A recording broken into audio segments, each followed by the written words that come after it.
What would you do if the sister you loved turned against you, convinced you'd stolen her future? My name is Clara, and this is the story of how a single secret unraveled my family, exposed hidden truths, and taught me the weight of love and betrayal. It began in the quiet aftermath of our mother's death, when grief was still raw and the bonds we thought unbreakable started to fray. Mom passed away 6 months ago, leaving behind a modest estate in our small town of Willow Creek. My older sister, Emily, always the practical one, took charge of the funeral, the will, everything.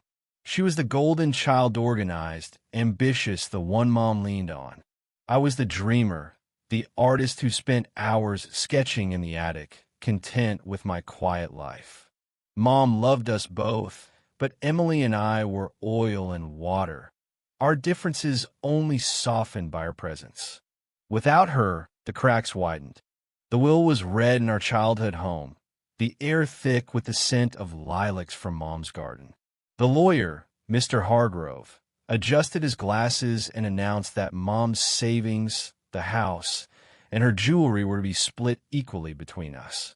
It seemed fair, simple, but Emily's face tightened as she clutched the armrest of her chair. "There's got to be more," she said, her voice sharp. "Mom worked her whole life. Where's the rest of it?" I shrugged, assuming Mom's frugal habits meant there wasn't much to begin with. But Emily's eyes locked on me, cold and accusing. "You know something, Clara? Don't play innocent." Her words stung, but I brushed them off. Grief makes people say things they don't mean, right? Except Emily didn't let it go. Over the next few weeks, she grew distant, then hostile. She'd call late at night, demanding to know if I'd taken anything from Mom's things. She'd rifle through Mom's old desk when she thought I wasn't looking, muttering about missing money. One evening, she stormed into my apartment, her face flushed with anger. "I found the bank statements, Clara. There was a withdrawal before Mom died. A big one. You were always sneaking around her room. Where's the money?" I was floored. "I didn't take anything," I said, my voice shaking. "I'd never do that to Mom or you." But Emily didn't believe me. She accused me of forging documents, of manipulating Mom in her final days. "You always wanted more than your share," she spat. "You're not getting away with this." She left, slamming the door, and I sat there, heart pounding, wondering how my sister could think so little of me. The accusations didn't stop. Emily told our cousins, our neighbors, even Mom's old friends. Whispers followed me at the grocery store. "That's the girl who stole her sister's inheritance." I felt like a pariah, my grief for Mom tangled with this new betrayal. I tried to reach out to Emily, but she blocked my number. I was alone, except for the memories of Mom's gentle voice and the sketches I'd made of her, now tucked away in a box. Then came the twist I never saw coming. One rainy afternoon, I was sorting through Mom's old books in the attic, hoping to find some trace of her to hold on to. Tucked inside a worn copy of Pride and Prejudice was an envelope with my name on it, written in Mom's elegant script. My hands trembled as I opened it. Inside was a letter and a small brass key. The letter read, "Clara, my dreamer, you always saw the world differently. This key is for you alone. It opens a safe deposit box at Willow Creek Bank, number 472. What's inside is my gift to you. Use it wisely and don't let it tear you and Emily apart. Love, Mom." My heart raced. A secret account? I drove to the bank, the key heavy in my pocket. The clerk led me to the vault, and when I opened the box, I found a stack of documents and a small journal. The documents revealed a savings account in my name with $50,000 money Mom had set aside from her teaching pension over decades. The journal explained why. "Clara, you've always followed your heart, but I worry the world won't be kind to dreamers. This is for your art, your dreams, your freedom. Emily has her path, but you need wings." I sat in the bank's quiet room, tears streaming down my face.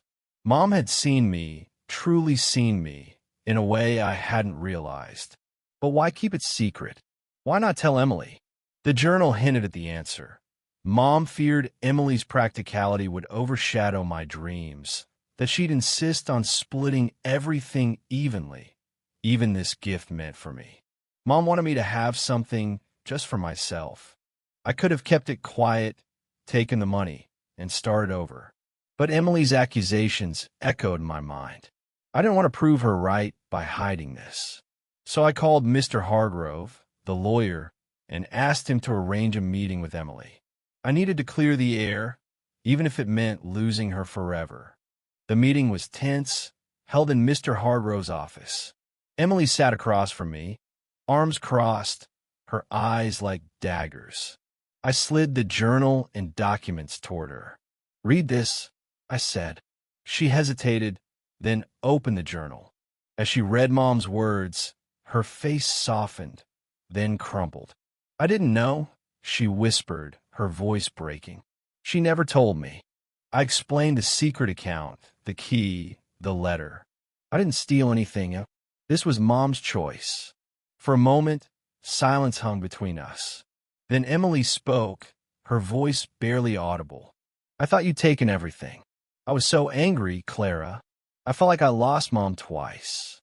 That's when the second twist came, one I hadn't expected. Mr. Hargrove cleared his throat. "There's something else," he said, pulling out another envelope. "Your mother left a letter for both of you, to be opened only if you reconciled." He handed it to us, and Emily and I read it together, our shoulders brushing like they hadn't in years. The letter was short but piercing. "My girls, you are stronger together than apart. Clara, your heart sees beauty. Emily, your mind builds futures. Don't let money or pride divide you. I've given you each what you need, but your true inheritance is each other." Enclosed was a deed to a small cabin by Lake Willow, a place we'd spent summers as kids, laughing and chasing fireflies. Mom had bought it years ago, a secret kept from both of us, meant for us to share. Emily and I sat there, crying, laughing, remembering. The money, the accusations, the pine, it all seemed smaller in the face of Mom's love. We agreed to keep the cabin as a place to rebuild, to visit together, to heal.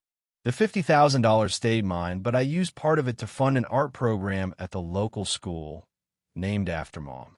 Emily, ever practical, helped me set it up, her spreadsheets bringing my vision to life. In the end, the secret account wasn't about money. It was Mom's way of teaching us to see each other, to forgive, to choose love over resentment. Emily and I aren't perfect now. We still bicker, still clash, but we're sisters again, tethered by a cabin, a key, and a mother who believed in us. Sometimes I wonder, what's the true cost of an inheritance? For me, it was nearly losing my sister, but it was also finding her again in the shadow of Mom's final gift.